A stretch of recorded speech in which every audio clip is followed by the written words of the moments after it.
Good morning, sir and madam. My name is Bohdan Fashak. I'm an ESL teacher, and we today are going to speak about three questions. First of all, are people born to be teachers, or everybody can be a teacher? So we will draw some parallels with doctors and try to see the difference. As well, the second one, if you think that being a teacher is not my destiny, so then what should I do?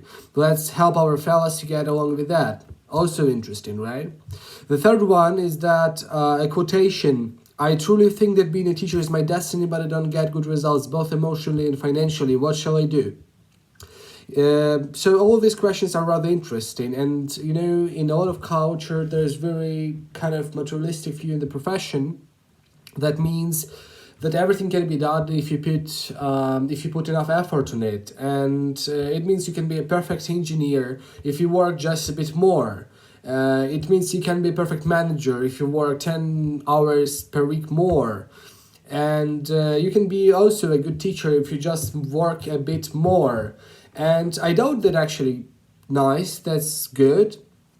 And I will share some insights from my personal experience and would like to hear your points of view on that. First of all, in my opinion, people are born with some skills. So basically it means you're better or worse in communication with people due to your childhood, also these born qualities, and you can easily use it at your work. For example, what I really understood that, let's say, musicians, they are perfect with feeling the emotion, but it doesn't necessarily mean they are, let's say, good with money, or they are good with, I don't know, in speaking. They can feel emotions, but it doesn't mean they can build somehow working, fair models of relationship between people. And I saw a lot of teachers who are kind of doing that because they have the mother who is working in the field, of father, doesn't matter the gender of the parent, and they still continue that. But however, what is the result? They're giving uninteresting lectures, they're giving uninteresting lessons. I don't know how to distinguish if the person is born to be teacher or the person is not. Let's say born to be teacher according to my approach to it. Well, I think that we should go to the teacher's room and speak to them directly. So please pay attention that if the person is telling, oh, I'm always tired after the lessons, I didn't want to take one more group or something, that's probably a dangerous sign that, let's say, the teacher doesn't enjoy what she or he is doing.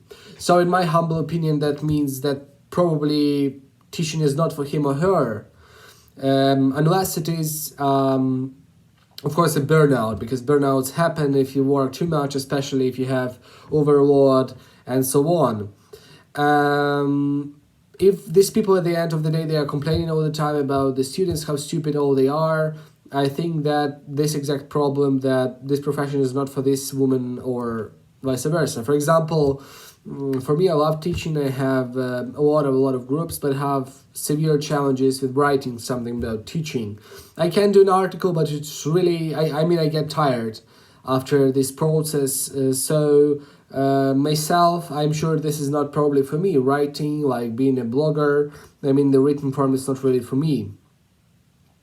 If you disagree, please write in the comments what do you think about it. And once again, if this teacher, after the lesson comes to you and says, oh, they wanted 10 minutes more lesson, but I really don't want it because it's not paid, is also a bad sign. In my opinion, if the person doesn't want to give a bit more to their students, first of all, the students will not be happy because this teacher, counts every minute of his or her work. And secondly, it's not good in the long term, because let's say you invest in teaching, it means that you're doing some courses, you're reading psychology literature, even sometimes some, cultural things to make things happen. And of course, it's not paid on the spot. It will be paid off in the future, financially, let's say, or if you're talking in terms of result. The best teachers I have seen in my life, and I have seen them in a lot of fields, are always concentrated on the students, not their salaries or work schedules or some complaints. and they're always thinking how to make the learning process better, although more rare about the flows of the profession that you are in. So when hiring that kind of teacher that is complaining, however sure he can have a really good knowledge in the field, it's a risk in my opinion, because no student want unmotivated teacher, since the teacher is the engine and the engineer of the lesson learning course in the whole. And I'm absolutely sure that the teacher's energy is the gasoline that makes the whole mechanism work. So a good learning process is the truck that needs a lot of gasoline, and sometimes more gasoline than actually one can think of. But does it pay off? This is a question. Yeah, it surely does. If you love the profession, you see the result, you commit, but you also see the direct results. So prove me wrong, why not? Next question. Okay, I have a feeling that I get tired all the time. However, I was educated to be a teacher. I was brought up that I shall be a teacher, but in my 30s I understand that this occupation might not be mine. What shall I do? Well, my first main answer is think if you have ever enjoyed the profession, and a bit trivial kind of question, but really think of it. Would you work 1-2 months without salary doing the job? Yes, provided that you have some food and you'll not die of hunger. Would you work with some, with some students that, let's say, they don't study well? Are these cases interesting, or you never work with students that you have a struggle with? If your answers to these questions that I call kind of task questions are no, I doubt that you're born to be a teacher. Don't forget that the notion of teacher doesn't have the meaning of lecturer inside it, and